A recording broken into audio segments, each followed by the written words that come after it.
최신 경제 이슈와 기본 경제학 지식 그리고 문화까지 함께하는 상큼한 오전. 안녕하세요. 박진영의 경제 돋보기. 저는 앵커 박진영입니다.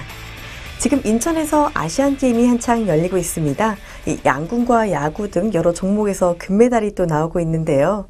이렇게 값진 메달을 얻기까지 우리 선수들 정말 피나는 노력을 많이 했을 겁니다. 앞으로 남은 게임들도요, 우리 선수들이 노력한 만큼 값진 결과 있길 바랍니다.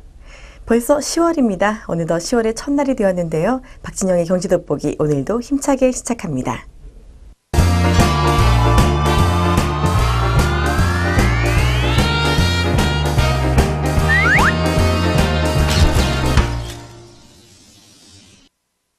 최신 경제 이슈를 빠르고 깊게 들여다보는 시간 동향 돋보기입니다. 오늘은 세계로 눈을 돌리고 있는 국내 의약품 산업에 대해 알아봤습니다. 이 국내 제약 산업은요, 발전 가능성이 참 큽니다. 의약품 시장조사기관 IMS에 따르면요, 세계 의약품 시장은 1,040조 원 규모라고 합니다. 이는 자동차와 반도체 시장을 합친 것보다 큰 규모인데요. 하지만 이 국내 제약 시장은 최근 몇 년간 실현의 연속이었습니다. 리베이트 규제로 의약품 영업 환경은 빠르게 변했고, 또 지금까지 든든한 자금줄 역할을 했던 복제약 수익성은 점점 악화됐기 때문이죠. 그래서 국내 제약산업이 이제는 세계로 눈을 돌리고 있습니다. 이대로는 어렵다는 위기의식이 높아지면서 적극적으로 해외 진출을 모색하고 있는 거죠. 수십조 원의 매출을 올리는 다국적 제약사들과 세계 시장에서 경쟁을 하겠다고 선언한 셈입니다. 아직까지는 성과를 낸 기업을 꼽기는 힘듭니다. 하지만 최근 골리앗과 당당히 맞설 단단한 돌, 바로 혁신 신약을 집어든 토종 제약 기업이 잇따라 등장하고 있어서요. 앞으로의 발전이 더 기대가 되는 상황인 거죠. 이 제약업계가 미래 경쟁력 강화를 위해 주목한 것은 혁신 신약, 바이오 베타, 그리고 해외 진출입니다. 우리 국내 제약산업 기술력은 세계 상위권 수준입니다. 한국은 미국과 영국, 일본 등과 함께 세계 10번째 신약 개발국이기도 하고요. 우리나라는 1999년 SK케미칼에서 위암치료제 선플라주를 최초로 개발한 데 이어 올해 9월 시판 허가를 받은 카일진백스의 췌장암 치료제 리아백스까지 총 21개 신약을 보유하고 있습니다. 이 신약은요, 개발 기간이 길고 제품화가 까다로워서 자체적으로 개발과 생산할 수 있는 나라가 손에 꼽힌다고 하죠. 이렇게 산업적으로 성공한 혁신 신약은 상품화에 이르기까지 많은 시간과 비용이 소요되고요. 성공 확률 또한 매우 낮습니다. 하지만 일단 개발에 성공하면 단숨에 글로벌 제약사로 성장할 수 있는 것이죠. 중요한 것은 이제 해외 시장 공략입니다.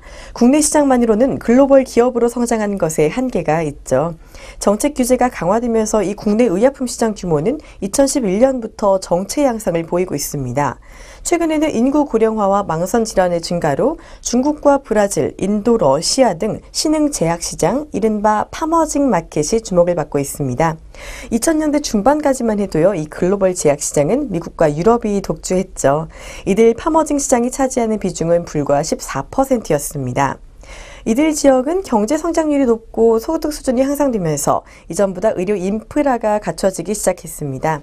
이전보다 의약품 수요가 폭발적으로 늘면서 2011년 20% 수준으로 성장했던 파머징 시장은요, 2016년에는 30%로 급증했습니다. 최근 글로벌화 1차 타깃 시 미국과 유럽에서 파머징 국가로 바뀌는 이유죠. 유유제약과 보령제약, 종근당 등 이들 지역에 적극 진출하고 있는 국내 제약기업 역시 도약의 기회가 될 수 있습니다.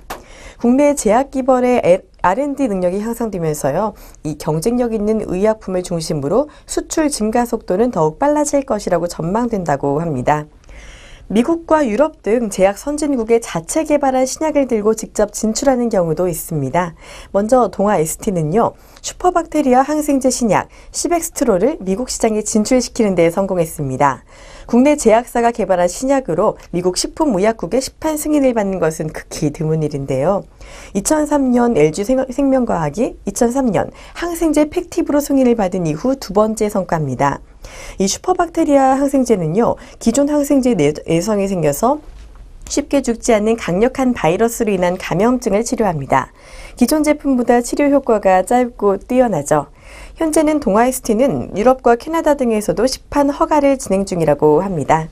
또 JW 중해제약은요, 윈트 표적 항암제 신약 기술 특허를 일본에 라이선스 아웃했습니다. 이 기술은 정상세포를 암세포로 바꾸는 신경 신호인 WNT 신호를 차단해 암세포 내성과 재발을 막습니다. JW 중해제약은 이 특허 기술을요, 일본 내에서도 항암제 분야에서 세계적인 기술력을 인정받고 있는 바이오 기업 프리즘 파마에 수출한 겁니다.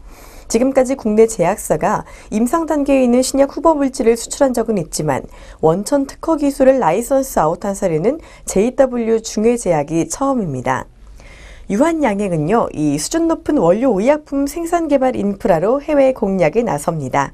좋은 의약품은 원료가 중요한데요. 엄격한 국제 품질 기준을 충족하는 우수 의약품 관리 기준 시설을 갖춰서요, 선진 시장 진출을 위한 생산 인프라를 조성했습니다. 원료 합성 기술력을 인정받아 다국적 제약사의 의약품을 대신 생산하기도 하죠. 유한양행의 의약품 생산 기술 자체가 수준이 높다는 걸 의미합니다. 올해는 시형간염 치료제, 에이즈 치료제 등의 원료 의약품 수출을 늘리고 있습니다. 또한 셀트리온은 항체 바이오 의약품 분야 가능성을 제시했습니다. 류머티스 관절염 치료 항체, 바이오시밀러 램시마 등을 통해서입니다. 이 약은요, 유럽의약품청에서 판매 승인을 받으면서 한국은 물론 유럽 의약품 허가 절차를 통과한 세계 첫 항체 바이오시밀러로 기록됐습니다. 약효가 좋고 오리지널 대비 약값이 절반 이하로 저렴해서요, 유럽 시장 공략이 순조로울 걸로 예상하고 있습니다. 세계 제약 시장은 그동안 질춘 가능한 불모지라고 불렸는데요. 그래도 차근차근 이렇게 글로벌 시장에 진출하는 우리 기업이 늘면서 앞으로의 의약 산업 분야도 더 발전하지 않을까 하는 생각이 듭니다. 이렇게 의미 있는 첫 발을 내디딘 국내 의약품 산업, 앞으로의 발전이 더 기대가 됩니다.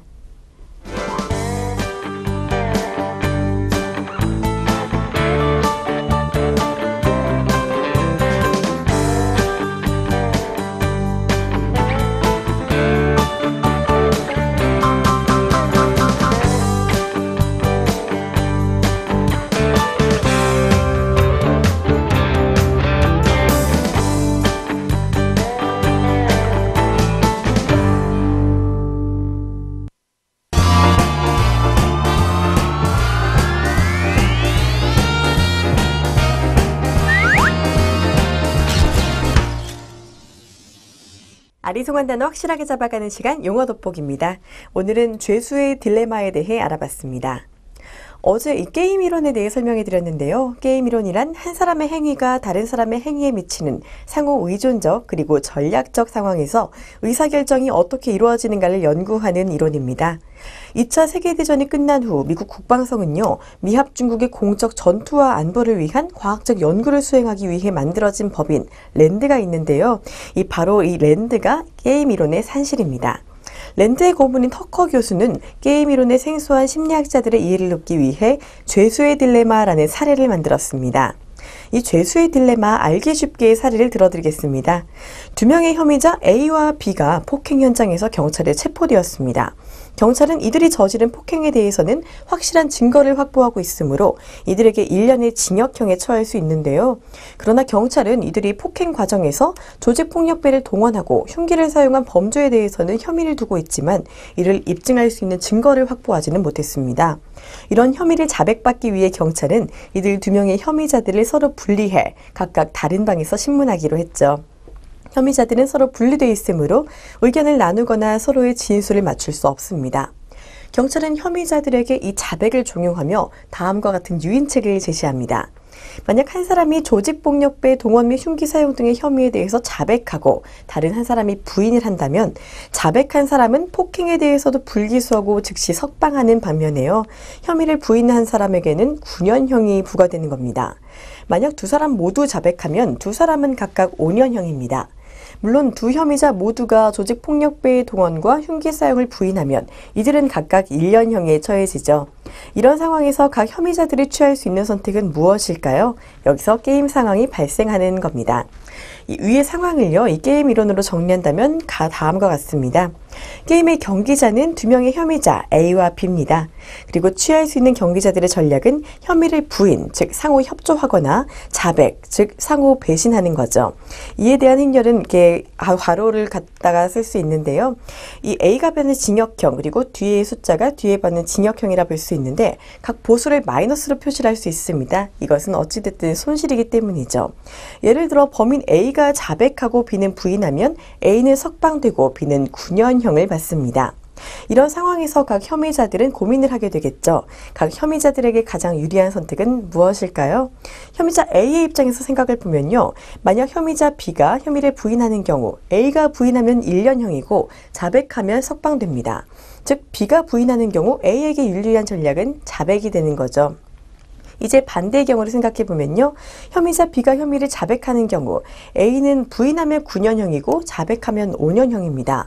즉 B가 자백하는 경우에 A에게 유리한 전략도 자백이 될 수 있죠. 따라서 A의 입장에서 보면 B가 부인하던 자백하던 간에 자신에게 유리한 전략은 자백이 되는 겁니다. 이와 같이 상대방의 선택이 무엇이든 본인에게 유리하게 선택하는 전략을 게임 이론에서는 우월한 전략이라고 합니다. 이제 혐의자 B의 입장에서 살펴보면요. B 역시 어떤 선택이 자신에게 가장 유리할지를 궁리할 텐데요. B가 선택할 수 있는 우월한 전략은 A와 마찬가지로 자백이죠. 여기서 내쉬의 균형 이론을 들 수 있습니다. 내쉬의 균형 이론은요. 게임에 참가하는 경기자들이 상대방의 선택할 전략을 예측할 수 있으며 주어진 상황 하에서 경기자들은 자신에게 유리한 최선의 대응 전략을 선택한다고 전제하고 있는 겁니다. 이 내쉬는 자신의 선택이 어떻게 상대방의 의사결정에 영향을 미치는지, 그리고 동시에 자신도 상대방의 전략에 어떻게 영향을 받는지를 감안해 최종 경기자가 내리는 결정 과정을 이론적으로 설명했습니다. 이런 과정을 통해 게임 경기자들 모두가 상대방이 내린 선택하에서 자신의 선택이 최선의 결과라는 결론에 이르면요. 이를 내쉬 균형에 도달했다고 말합니다. 앞의 예에서요. 이 A와 B 모두가 자신에게 가장 유리한 방향으로 선택한 자백의 결과는 각자 5년형으로 내쉬 균형에 해당됩니다. 문제는 이들 혐의자들이 만약 끝까지 혐의를 부인했다면 두 사람 모두 1년형으로 형량을 줄일 수 있었다는 거죠. 그런데 자신의 이익을 추구하다 보니 각자 5년형의 최악의 상태에 빠진 겁니다. 이때 두 사람이 받은 형의 합으로 살펴보면 내쉬 균형의 결과는 10년 수감이고요. 둘이 모두 부인했으면 형의 합은 2년이었겠죠. 즉 내쉬 균형의 결과는 최악의 상황이라는 겁니다. 그래서 이 상황이 딜레마라는 것이고요. 이것이 바로 죄수의 딜레마입니다. 내쉬 균형의 결과가 최악의 상태로 귀결된 건요. 혐의자 각자가 자신의 이익을 위해 행동했기 때문입니다. 즉 개인의 이인 추구가 혐의자 전체의 이익으로 귀결되지 못한 거죠. 내쉬는 각자가 자신에게 최대의 이익을 주는 선택을 위해 최선의 노력을 다하면 결국 집단 전체로는 최선의 선택이 이룰 수 없음을 설명한 겁니다. 이 보이지 않는 손에 의해 시장 경제체제가 경제의 효율성을 제고한다는 이 애덤 스미스의 이론은요. 내쉬의 세계에서는 더 이상 유효하지가 않죠. 즉 애덤 스미스는 각 개인이 최선을 다하면 궁극적으로 구성원 모두가 좋아진다고 했지만요. 내쉬는 이를 부정한 것입니다. 당시 21살의 대학원생이었던 내쉬가 발표한 이 균형 이론은요. 후에 경제학자들에 의해 게임 이론으로 발전했고 결국에는 경제학 자체를 탈바꿈시켰습니다. 그는 기존의 연구를 전혀 참고하지 않고 자신만의 아이디어와 방법을 이용해 독창적으로 새로운 결론에 도달했다고 볼 수 있죠. 결국 자신만의 이익을 줬다 보면 모두가 손해를 본다는 이야기인데요. 이런 죄수의 딜레마 이론, 요즘에 살아가는 우리들이 기억해야 할 이론이 아닐까 합니다.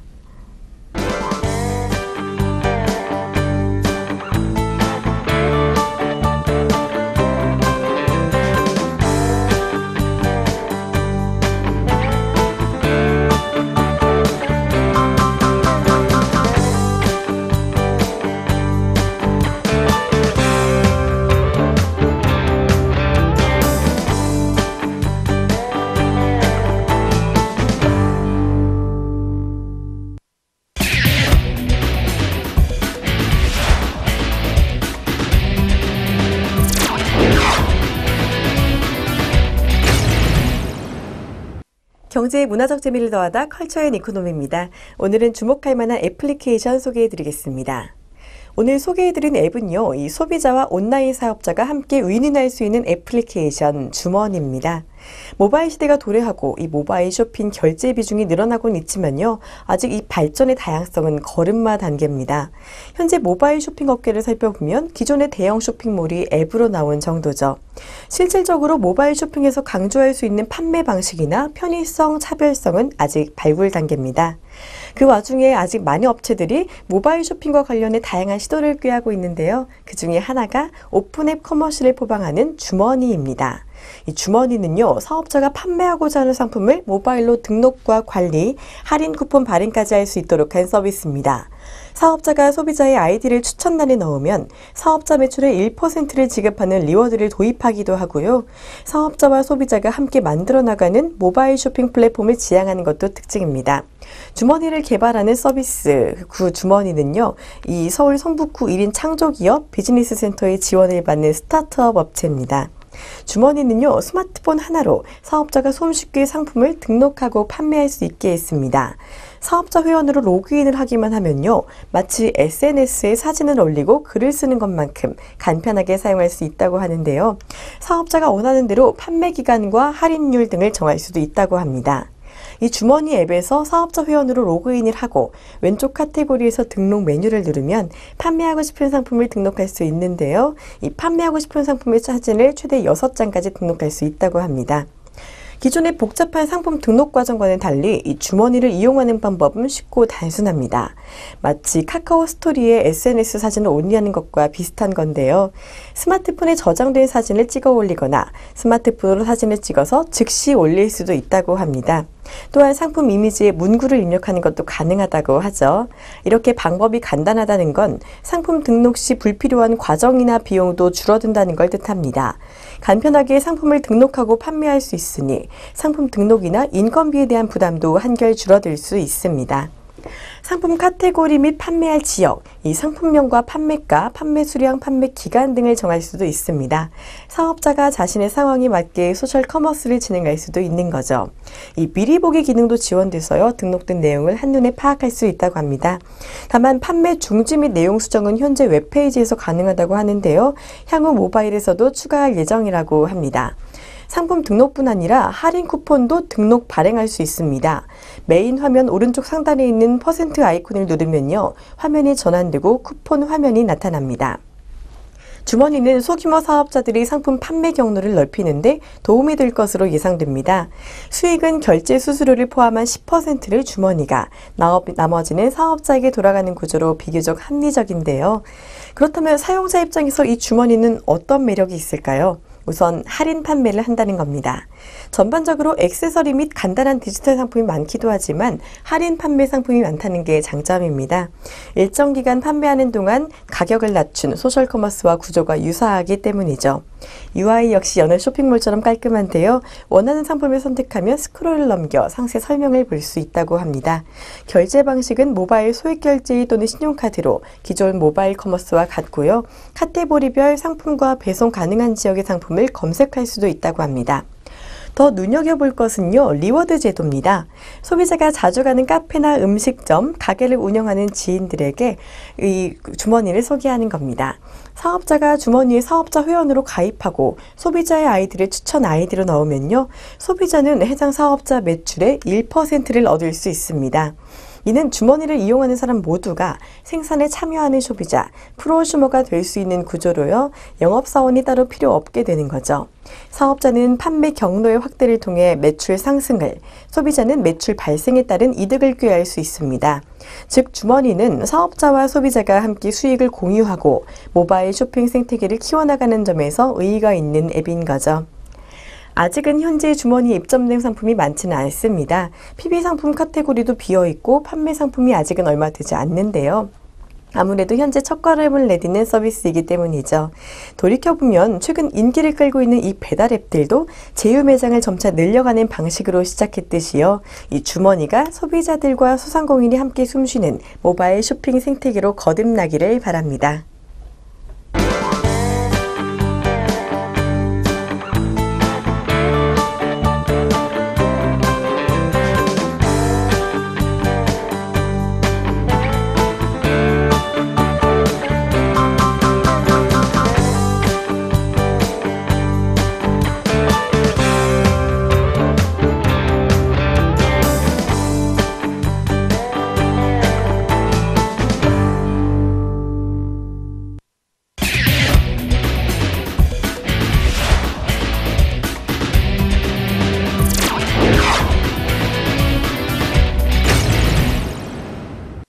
주목할 만한 주식 소개해드리는 주식 한마디 시간입니다. 오늘은 셀트리온에 대해 알아봤습니다.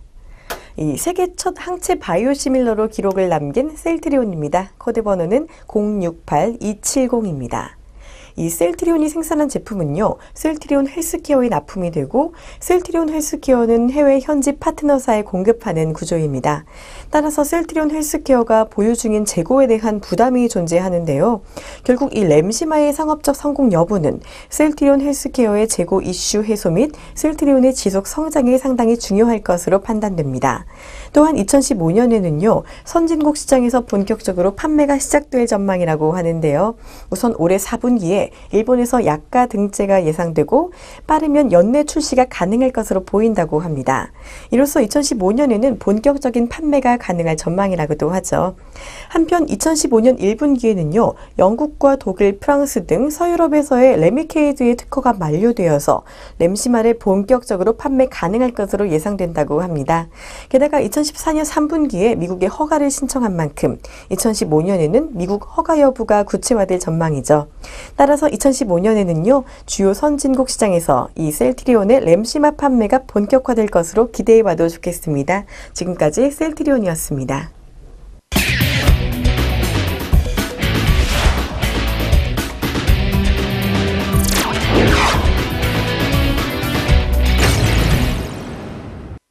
경제적으로 사느라 지친 삶 가운데 쉼표가 되는 시간 3분 문학충전입니다.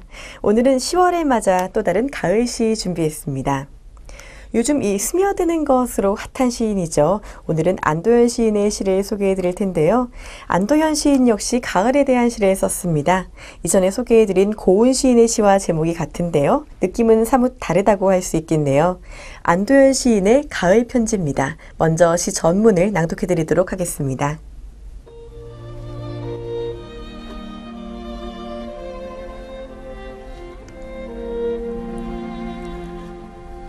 한 입, 두 입, 나뭇잎이 낮은 곳으로 자꾸 내려앉습니다.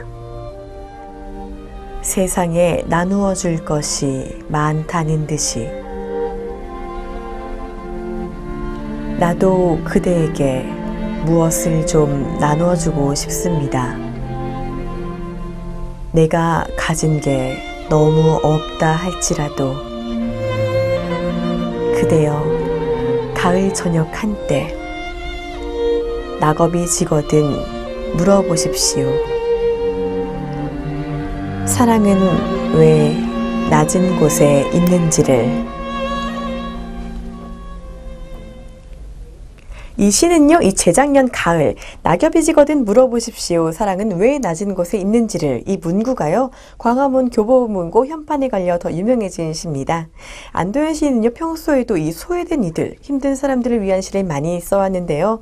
어렵지만 꿋꿋하게 살아가는 이들에 대해 따뜻한 시선을 보이는 시인으로 유명합니다. 이 시 역시 그렇습니다. 가을 낙엽을 보면서 자신의 소임을 다한 후 마지막으로는 이렇게 낮은 곳으로 내려앉는다고 말하고 있죠. 요즘은 저마다 자신의 이익을 추구하느라고 주위를 돌아보기가 힘듭니다. 정말 바쁘게 돌아가는 삶이지만요, 낙엽을 통해 사랑과 희생의 진정한 의미를 생각해보게 하는 시입니다. 높은 곳과 화려한 곳이 아닌 낮고 어두운 소외된 곳으로 내려앉는 것, 사랑은 바로 그런 게 아닐까요? 나보다 잘난 이들, 화려한 이들을 동경하기보다는요, 좀 더 힘들고 아픈 이웃들을 돌아보고 가진 게 없어도 무엇을 더 나눠줄 수 있을까 생각하는 것, 이 점점 추워지는 가을에 우리가 한 번쯤 생각해 봐야 할 일일 것 같습니다.